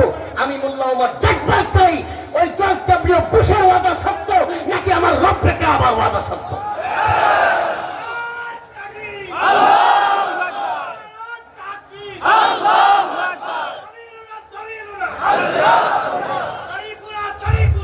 চিন্তা করেছেন? একবার চিন্তা করেছেন দেখেছেন তাদের ইমানি পাওয়ার। সুবহানাল্লাহ। আমি তো কারাগারে থাকা অবস্থায় আফগান মর্দে মুজাহিদদের সাথে থাকা হয়েছে, যারা সশরীরে আফগান জিহাদ করেছে, তাদের সাথে থাকা, কথা বলা, দেখা করার সুযোগ হয়েছে, একত্রে কোর্টে যাওয়ার সুযোগ হয়েছে। তাদের কাছে এমন গল্প শুনেছি, সুবহানাল্লাহ, বাঙালি, পাকিস্তানি, আফগানিস্তানি, সৌদি আরব, কাতার, সমস্ত পৃথিবীর, এমনকি মালি, সোমালিয়ার মুজাহিদরা একত্রে ওনারা বেড়াকে থাকতেন, মুজাহিদরা আফগানিস্তানে। এমন সময় ওনারা ফুটবল খেলতেন। কথার কথা, ফুটবল খেলতেছেন একটু শরীর চর্চার জন্য, দৌড়াদৌড়ি করতেছেন। আমেরিকান ওই কিংবা নেটোর বড় বড় যুদ্ধ বিমানগুলো উঠতেছে, বোমা ফেলতেছে। বাংলাদেশে এক মুজাহিদ উপর দিকে তাকায়, ওই গ্রুপ কমান্ডার আফগানের, উনি বলে, ধরবেটা বল দে, বাদ দে এগুলো, বল দে, এগুলো দেখবার সময় আছে নাকি? ইদা জা আজালুহুম লা ইস্তাখিরুনা সাআ ওয়া লা ইস্তাকদিমুন। আমার রব বলেছেন, আমার হায়াত যতদিন আছে ততদিন থাকবে, এক বিন্দু এদিক সেদিক কেউ আমার হায়াত দিতে পারবে না। এদের ইমানি হালত ছিল এই পর্যায়ের, এদের ইমানি হালত এমন লেভেলের ছিল যেগুলো শুনলেও সুবহানাল্লাহ অবাক লাগে। আর আমরা তো একটু কিছু যদি শুনি, খালি একটু বাঁশি শুনে আর একটু খালি বোমার একটু সাউন্ড গ্রেনেডের আওয়াজ শুনি, তাইলে হাওয়া। আল্লাহ আমাদেরকে ওই মর্দে মুজাহিদদের মতো ইমানি জজবা দান করুক। আল্লাহ আমাদেরকে বুলেটের সামনে, কামানের সামনেও আল্লাহু আকবার চিৎকার করার তৌফিক দান করুক। রাজি আছেন ইনশাআল্লাহ? মোরা কামানের মুখোমুখি দাঁড়িয়ে আল্লাহু আকবার বলবই, আসুক না যত বাধা, যত ঝড় সাইক্লোন, রাসূলের পথে মোরা চলবই। বলেন না, আমি যখন বলবো চলবই, চলবই বলতে পারবেন না? আসুক না যত বাধা, যত ঝড় সাইক্লোন, রাসূলের পথে মোরা চলবই। এ জীবন বাজি রেখে দিনের নিশান মোরা বাংলার আকাশে উড়াবই। রাজি আছেন ইনশাআল্লাহ?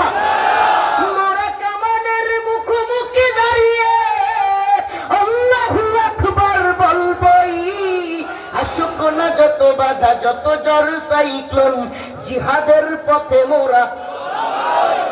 আসুক না যত বাধা, যত ঝড় সাইক্লোন, কোরআনের পথে মোরা। আসুক না যত বাধা, যত ঝড় সাইক্লোন, ইমানের পথে মোরা।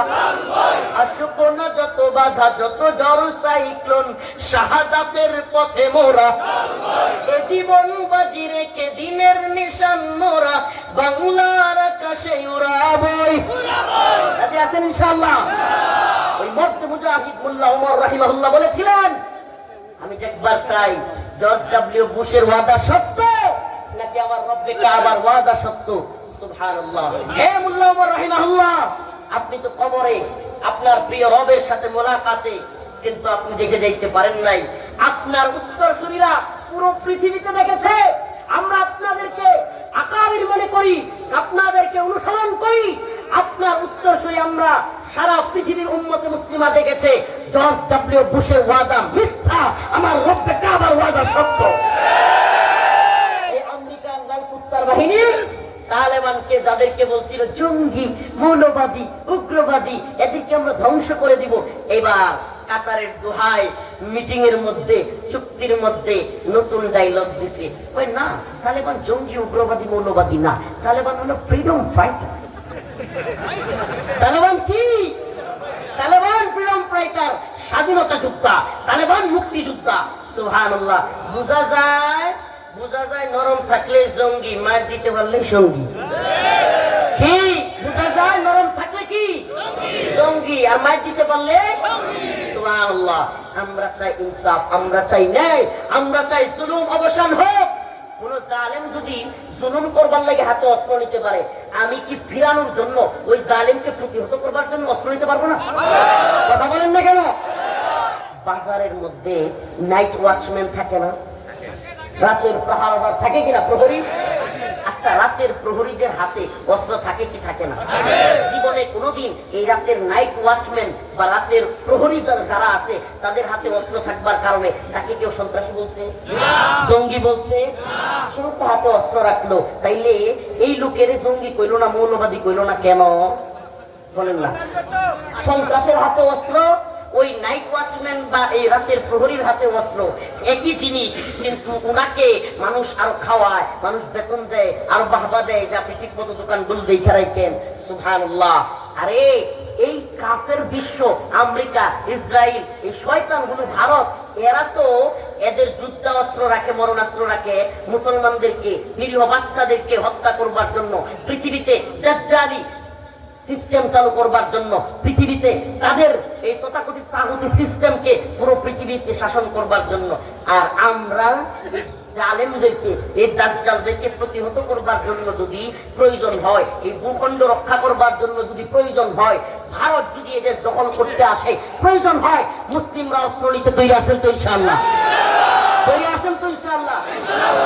তাইলে কোন মুসলমান যদি কাফেরদের বিরুদ্ধে, কাফেররা তার দেশে অ্যাটাক করে, তার বাড়িঘর পুড়ে ফেলে, তাইলে তার বিরুদ্ধে যদি কোনো মুসলমান দাঁড়ায়, তাইলে এদেরকে জঙ্গি বলা ঠিক হবে?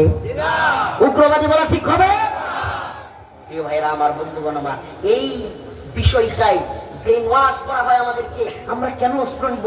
আমরা বললাম শান্তি শান্তি, আমাদেরকে টনকে টন বোমা মারবে, আমাদের বাড়িঘর ফিলিস্তিনে, সিরিয়ায়, লিবিয়ায়, ইরাকে, ফিলিস্তিনে, এই কাশ্মীরে, সব জায়গায় উপর থেকে বোমা মারতে মারতে টনকে টন, এই 1 মণ 2 মণ না, 1 কেজি 2 কেজি না, টনকে টন বোমা ফেলতে ফেলতে আমাদের বাড়িঘর পাউডার বানায় ফেলবে, আর আমাদেরকে বলবে ওম শান্তি। আমাদের বাড়িঘর পাউডার বানায় ফেলতেছে অস্ত্র দিয়া, কামান বিমান দিয়া, আর আমাদের কি বলবে ইসলাম শান্তি, তোমরা অস্ত্র নিও না, তোমরা মাইর খাও। নাউজুবিল্লাহ বলবেন না? মুসলমানের বাচ্চা জীবনে কোনোদিন আমরা অস্ত্র দেখিই নেই। এমন কোন হুজুরি আল্লাহ ইনি কি ওয়াজ করতেছে, অস্ত্রের ওয়াজ করে। আরে ভাই, এই দেশে যদি দখল আক্রমণ করে, পুলিশ, সেনাবাহিনী, র্যাব, তারা শুধু রক্ষা করতে পারবে? বলে রক্ষা করতে পারবে? একত্রে পারছে? সাধারণ জনগণকে নেমে আসতে হয়। তাইলে আপনি আপনার দেশের সাধারণ জনগণকে তৈরি রাখা দরকার আছে না? দরকার আছে না? একটা অস্ত্র দিয়ে মাইরা ফেলবে। সারে মিয়া মানুষের শরীরকে লোহা দিয়ে বানানো, মারতে চাইলে দাও দিয়ে মারা যায়। তাহলে দাওয়ার লাইসেন্স দিচ্ছেন কেন? কথা কন না, দাওয়ার লাইসেন্স দিচ্ছেন কেন? আমি ওই দিন আসিফ মাহমুদ সজীব ভুইয়া তার ভেরিফাইড আইডিতে দেখলাম একটা নিউজ, সুন্দর, ভালো লেগেছে। সে বলতেছিল আত্মরক্ষার জন্য আমরা পুরা দেশের যুবকদেরকে সশস্ত্র ট্রেনিং দেওয়া। আমি ওখানে বলেছিলাম সঠিক সিদ্ধান্ত, সঠিক সিদ্ধান্ত। এই ভারতের মতো প্রভুত্ববাদী, এই ভারতের মতো আধিপত্যবাদী, সেই হিন্দুত্ববাদীদেরকে শায়েস্তা করবার জন্য এই উম্মতে মুসলিমার লক্ষ লক্ষ যুবক হাতে অস্ত্র নিতে তখন তৈরি হয়ে যাবে। আর এখন মাশাআল্লাহ, এখন আমাদের যুবকরা ঠুলা হয়ে যেতেছে, ঠুলা, পুলিশও ঠুলা হয়ে যেতেছে।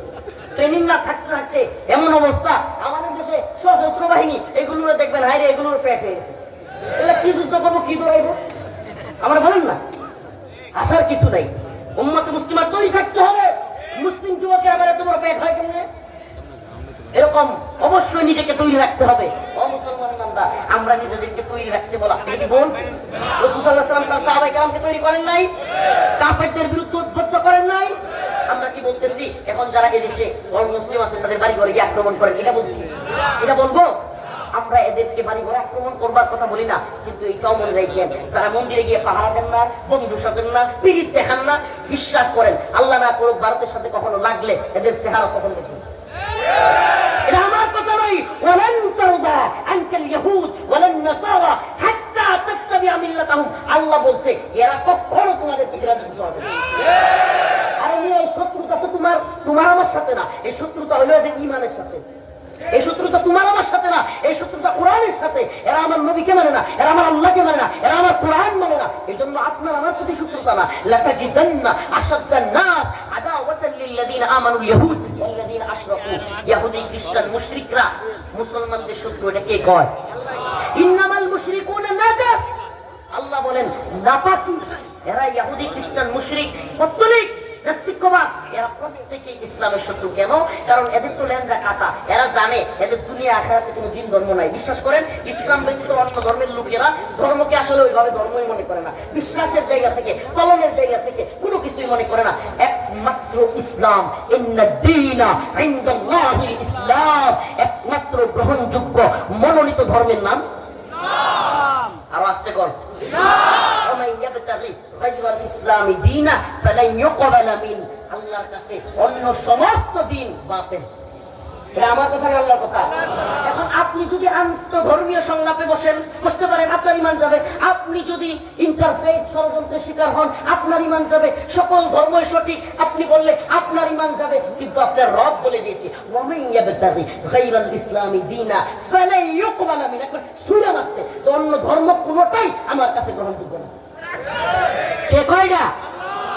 আল্লাহ সুবহানাল্লাহ। বলবেন সবাইরে তো আল্লাহ সৃষ্টি করছে। ও মিয়া, সবাইরে তো আল্লাহ সৃষ্টি করছে, পরীক্ষাও কে করছে? প্রশ্নপত্র তো পরীক্ষকই দিছে, কিন্তু কঠিন করে দিছে। যে ক্লাসের ফার্স্ট বয় তার জন্য কঠিন, যে লাস্ট বয় তার জন্য কি কঠিন। এখন যে পারবে পারবে, যে পারবে না পারবে না। এখন আপনি আল্লাহরে এই নিয়ে একটু মত দিয়ে না। আমার রব তিনি জানতেন কার কি হবে, কি অবস্থান। এজন্য কাউকে ঈমান দিয়েছেন, কাউকে কুফরের মধ্যে রেখেছেন। কিন্তু আমার রব সুযোগ দিয়েছেন, তুমি চাইলে মুসলমান হইতে। কিন্তু মুসলমান না হয়ে যদি কবরে যাও, ইন্নাল্লাযীনা কাফারু মিন আহলিল কিতাব ওয়াল মুশরিকিন ফি নারি জাহান্নাম। আমি যতই চেষ্টা করি, শেখ হাসিনা মোদির মা যখন মারা গেছিল, প্রাইম মিনিস্টার থাকা অবস্থায় সে বিরাট বড় এক শুভ বার্তা দিছিল। কি বার্তা? শেখ হাসিনা লিখছিল, প্রিয় মোদীজি কা মা, তার আখেরাত খুবই জাহান মঙ্গলজনক হোক। হাসিনা দোয়া করলে কি মুদির মা জান্নাত যাইব? কথা কয় না। হাসিনা দোয়া করে কি মুদির মা জান্নাতে বাড়িতে পারবো? আল্লাহ বলছে মিন আহলিল কিতাব ওয়াল মুশরিকিন ফি নারি, কথা কয় না, ফি নারি। কে কয়? এখন এই সাম্প্রদায়িকতা আর অসাম্প্রদায়িকতা নাম দিয়া নতুন নতুন শব্দ আবিষ্কার করলে আল্লাহ পাকের মৌলিক যে অবস্থান, কোরআনের মৌলিক অবস্থান পরিবর্তন হবে হবে। সমস্ত কাফের জাহান্নামী, সমস্ত মুসলমান ইমানের সাথে আমলের সাথে যদি কবরে যায়, ইমানের সাথে আমলের সাথে যদি কবরে যায়, কোথায় যাবে? এটা কার কথা? নাউজুবিল্লাহ। তাইলে তো এই কথা কিন্তু সুশীল এলিট নাস্তিক সেকুলারদের ভাষায় আল্লাহর নিজের সম্প্রদায়। এই জান্নাতে কোনো কাফের যাইতো না, জান্নাতে এও তো একটা সাম্প্রদায়িক জায়গা। আরে খালি মুসলমান যেমন এই বলছে সাম্প্রদায়িকতা। নাউজুবিল্লাহ। এদের ভাষায় বোঝা যায় না সাম্প্রদায়িকতা, এই অসাম্প্রদায়িকতার চেতনার নাম দিয়া ইসলাম থেকে মুসলমানদেরকে দূরে রাখতে পারবে না।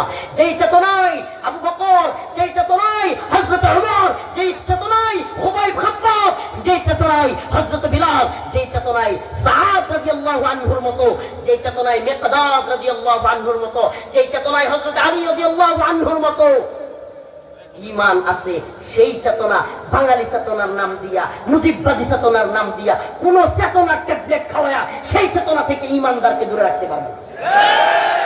চেতনার ট্যাবলেট বিক্রি বন্ধ হয়ে গেছে না? কথা বল না, কথা বল না।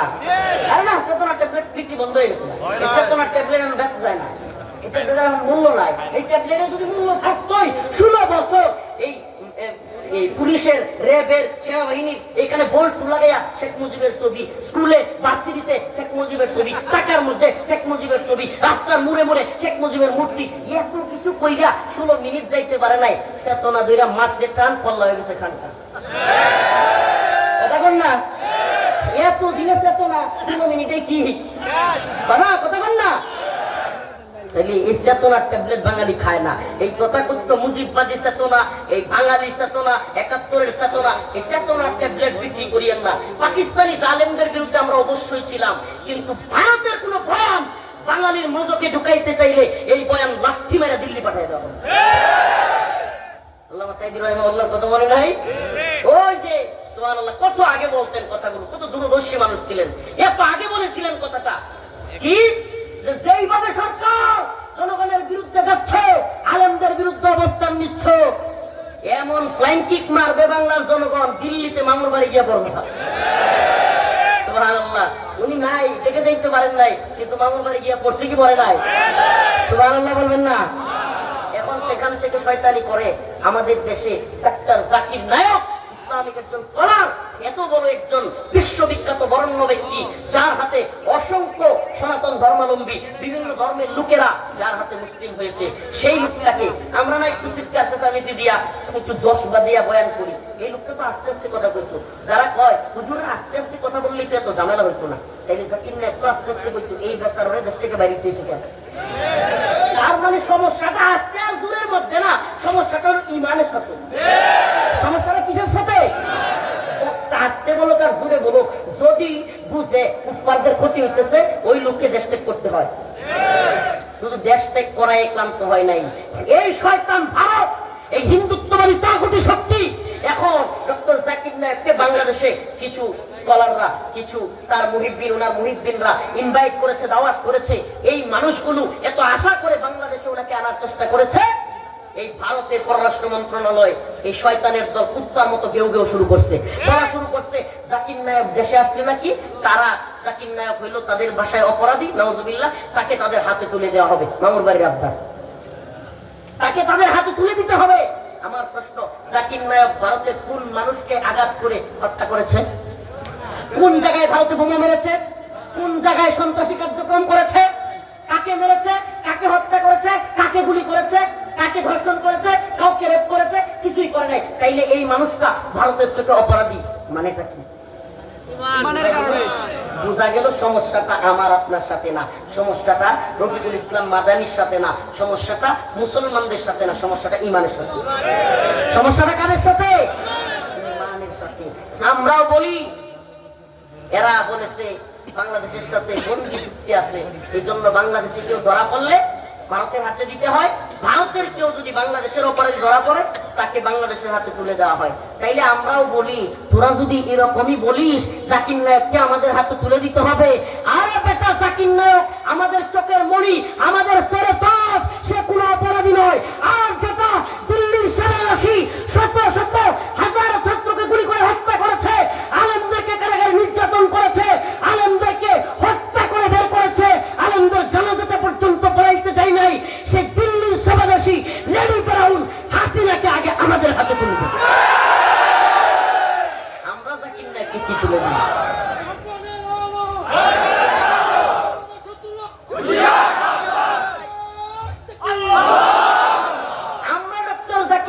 আমাদের মাতার তাজ মনে করি, আমরা সম্মান করি, একজন মুসলিম স্কলার, আমরা তাকে তোদের হাতে কি তুলে দিব?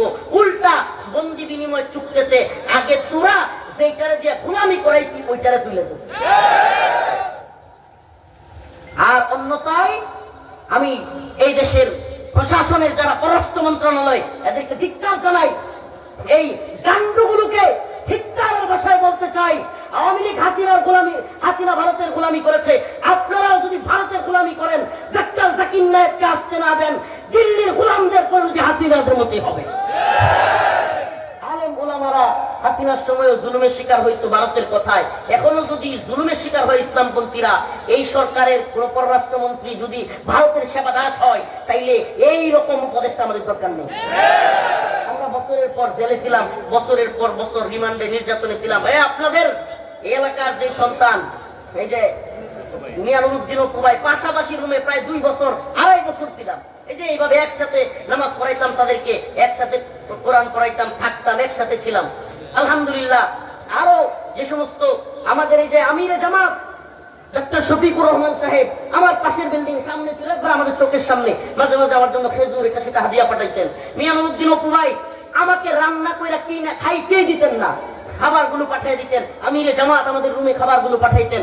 এই মানুষগুলো, সুবহানাল্লাহ, এই মানুষগুলো এতদিন আমরা জুলুমের শিকার হইলাম, এখনো কি ভারতের গোলামির জন্য? কথা বলেন, ভারতের গোলামির জন্য, ভারতের সেবা দাস হওয়ার জন্য? হাসিনার পররাষ্ট্রমন্ত্রী আর বর্তমান পররাষ্ট্রমন্ত্রী যদি একই রোল প্লে করে, তাইলে আমরা বুঝবো ওই আব্দুস শয়তান, এটা আমি আব্দুল মুমিনও বলি না, এটা পররাষ্ট্রমন্ত্রী ছিল না আব্দুস শয়তান, নাম কি? এটা আব্দুল মুমিন, আল্লাহর বান্দা কেমনে হয়? এটা শয়তানের বান্দা। মনে আছে না বলছিল যে আমরা ভারতবর্ষের সরকারকে বলেছি হাসিনা সরকারকে যেন রাখে, বলছিল, মনে নাই? এবং বলেছিল ওই যে একটা মহিলা আল্লাহ নবীকে নিয়ে কটূক্তি করেছিল, নামটা জানি কি ভারতের? নূপুর শর্মা। নূপুর শর্মা। ওই সময় সে বলেছিল যে আমরা ভারতবর্ষের একজন ভদ্র মহিলা, নাউজুবিল্লাহ, নূপুর শর্মার একটা ভদ্র মহিলা, ভিডিওটা আপনাদের খেলা থেকে না, যে সে একটা কথা বলে ফেলেছিল আমরা কাউকে আন্দোলন করতে দেই নাই, নাউজুবিল্লাহ। চিন্তা করছেন? তাইলে ওই দিল্লির সেবাদাস যদি এখনো কেউ হয়, তাইলে তাদের সাথে আমরা যে আচরণ করছি এদের সাথে কি একই আচরণ করবো না? তাহলে আমরা হাসিনারই ভয় পাই না, আপনারা কোন দিন কথা কন না, আমরা গুলি নাই। আপনি তাওহীদ কোন গোড়ার দিন? পররাষ্ট্র মন্ত্রণালয়ে আছেন, ডক্টর জাকির নায়কের বাংলাদেশ সফরের রাস্তা সহজ করেন। যদি এরকম চলতে থাকে, বাংলাদেশের জনতা তাওহীদবাদী উলামায়ে কেরাম যদি গর্জে ওঠে, এদেশের উলামায়ে কেরাম যদি গর্জে ওঠে, এদেশের তাওহীদবাদী জনতাকে নিয়ে আপনাদের পরিণতিও কিন্তু ভয়াবহ করে ছাড়বে। কথা একেবারে ক্লিয়ার, কথা বক্তব্য একেবারে ক্লিয়ার। তো যেই আলোচনা টান দিয়েছিলাম, আমার আলোচনার শেষ দিকে চলে এসেছি। আল্লাহ রাসূল সাল্লাল্লাহু আলাইহি ওয়াসাল্লাম সেই মক্কা থেকে যখন বাহিনীটা আসলো আবু জাহেলের বদরে, আল্লাহ রাসূল তার সাহাবায়ে কেরামকে নিয়ে সেখানে গেলেন। সুবহানাল্লাহ। সংক্ষিপ্ত ইতিহাস বলে শেষ করছি। বদরে সেই 313 জন 1000 জনের বিরুদ্ধে বিজয়ী হয়েছিল। শুধু বিজয় না, এক বিপ্লবী বিজয়। 70টা কাফেরকে জাহান্নামে পাঠিয়েছিল, হত্যা করেছিল এবং 70টাকে বন্দী করেছিল। আর মাত্র 10 থেকে 12 জন সাহাবী শহীদ হয়েছিল। সুবহানাল্লাহ। এরকম বিজয়, 70টা বন্দী, 70টা শেষ, আর 10 থেকে 12 জন শহীদ। সুবহানাল্লাহ, এক বড় বিজয়। এই বিজয়ের পরে এক সাহাবী আল্লাহ রাসূলের কাছে এসে বললেন, ইয়া রাসূলুল্লাহ, আমি হঠাৎ করে দেখি একটা কাফের চিৎকার করে পড়ে গেল, আর চাবুকের একটা আওয়াজ শুনলাম। কিসের? তার নাক মুখ দেখি থুতলা, একেবারে নাক মুখ চ্যাপ্টা হয়ে গেছে গা, কিন্তু আমি কাউরে মারতে দেখলাম না, জাস্ট শব্দ দেখলাম চাবুকের। সুবহানাল্লাহ। আল্লাহ রাসূল বলেছেন, তোমার কথা সত্য। আমার রব ওয়াদা দিয়েছিলেন, যদি আমরা এই যুদ্ধে যাই, আমার রব আমাদেরকে সহযোগিতা করবেন। ওই যে চাবুকের শব্দ শুনেছিলাম, ওই চাবুকটা এক ফেরেশতা মেরেছিল। আমার আপনাদের কাছে শরীয়তপুরের মুসলমান জানতে মনে চায়, প্রশ্ন রাখতে মনে চায়, ওই বদরের মালাইকারা কি এখনো আল্লাহর কাছে আছে? বদরের ফেরেশতারা কি এখনো সাহায্যের জন্য মুসলমানদের জন্য তৈরি আছে, নাকি আল্লাহ ওই ফেরেশতারা শেষ হয়ে গেছে? সেই মালিক এখনো কি আছে? নাই। আফগানে প্রমাণ হয়েছে বদরের মালাইকারা ছিল, সিরিয়ায় প্রমাণ হয়েছে বদরের মালাইকারা ছিল, ফিলিস্তিনেও প্রমাণ হচ্ছে বদরের মালাইকারা আছে। এখনো যদি মুসলিম উম্মাহ তৈরি হয়, বদরের সেই মালাইকারা, আল্লাহর পক্ষ থেকে সেই ফেরেশতারা আবার নেমে এসে সাহায্য করবে কি করবে না? অতএব আমাদের কোনো ভয় আছে? আমাদের কোনো পেরেশানি আছে? না, তাহজান ইন্নাল্লাহা মা'ানা। কোনো পেরেশানি নাই, আল্লাহ আমাদের সাথে আছে। বিজয় আমাদেরই হবে ইনশাআল্লাহ। রিসেন্ট একটা কথা বলি, আফগান বিজয়ের কথা বলেছি, শুনেছেন। ইরাক সিরিয়া বিজয়ের কথা শুনেছেন। অচিরেই আরেকটা মুসলিম উম্মার বৃহৎ বিজয় আসতেছে, যেটাকে এই তথাকথিত দাজ্জালি মিডিয়া আর এই বৈশ্বিক কুপুরি শক্তির পালিত বালকরা জঙ্গি জঙ্গি কয়। এই মালি সোমালিয়ায়, আফ্রিকার বিশাল অঞ্চল মালি সোমালিয়া, মোগাদিসু, মালির রাজধানীতেও মুজাহিদিনে কেরাম আনসার আশ-শাবাব অ্যাটাক করেছে। মালিতে ফ্রান্সের বাহিনীকে, ইতালির বাহিনীকে, জার্মানির বাহিনীকে পরাজিত করে মুসলিম উম্মার শার্দুলেরা, সিংহ শার্দুলেরা অচিরেই শুনবেন। এই বেহায়া মিডিয়া এখনই কোনো নিউজ করবে না, বিজয়ী হওয়ার পরে আপনারা শুনবেন 15 থেকে 1 মাসের ভিতরে ইনশাআল্লাহ মর্তে মুজাহিদরা মালি, সোমালিয়ার, আফ্রিকার বিশাল মহাদেশ ইনশাআল্লাহ মুসলিমদের পতাকা তলে আসবে। আল্লাহু আকবার। অচিরেই আসতেছে, সিরিয়া আসছে, আফগান আসছে, মালি, সোমালিয়াও আসবে। বিশ্ব আবারও মুসলমানদের এক পতাকা তলে আসবে, এবং মুসলমানদের পতাকা তলে, খিলাফার পতাকা তলে, শরিয়ার পতাকা তলে শুধু মুসলমানদের নিরাপত্তা না, কাফেররাও নিরাপদে বসবাস করতে পারবে। কাফেররাও কিভাবে বসবাস করবে? আল্লাহ পাক আমাদের সবাইকে দিন বিজয়ের এই কাফেলাই, গুরাবাদের এই কাফেলাই, বাদাল ইসলামু গরিবান ওয়া সায়াউদু কামা বাদা ফাতুবা লিল গুরাবা। আল্লাহ রাসূল বলেছেন গুরাবা, আল্লাহর নবীকে সাহাবায়ে কেরাম বলেন, ইয়া রাসূলুল্লাহ গুরাবা কারা? আল্লাহ রাসূল বললেন গুরাবা হলো তারা ইসলাম একসময় অপরিচিত অবস্থায় ছিল, আবার অপরিচিত অবস্থায় ফিরে যাবে।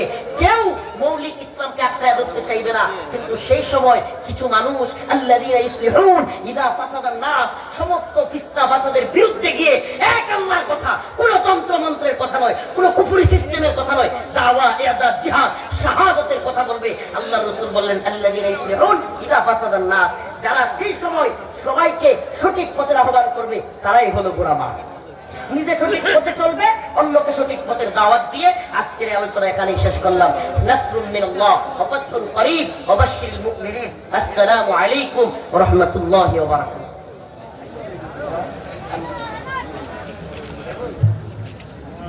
থ্যাংক ইউ ভাই, ধন্যবাদ।